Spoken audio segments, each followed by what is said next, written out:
Mom, Dad, do you think that fork can exist in all three states of matter?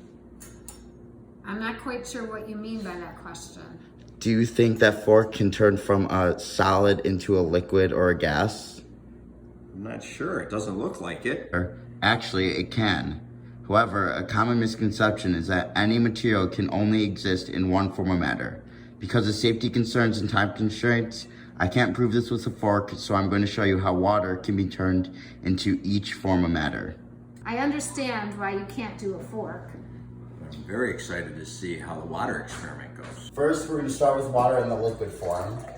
And we're going to fill this ice cube holder over here, and then we're going to put it in the freezer to see what happens to the water.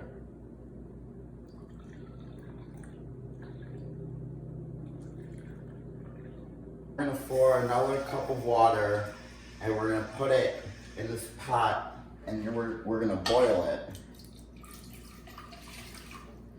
So now, what do you think is going to happen to the water that we put in the freezer? And what do you think is going to happen to the water that we put on the stove to boil? I think that the water you put in the freezer is going to turn into ice.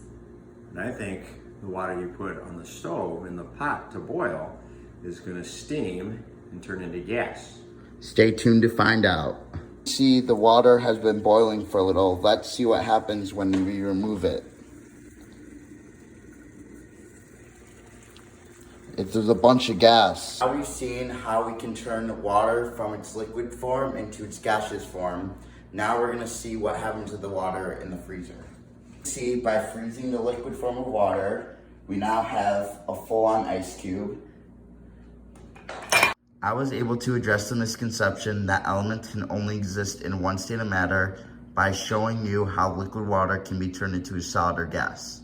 Now I can tell you that all objects, including the fork, have different temperatures to become a liquid, solid, or gas. To end this experiment, I just wanted to ask you, what did you learn about substances and their state of matter?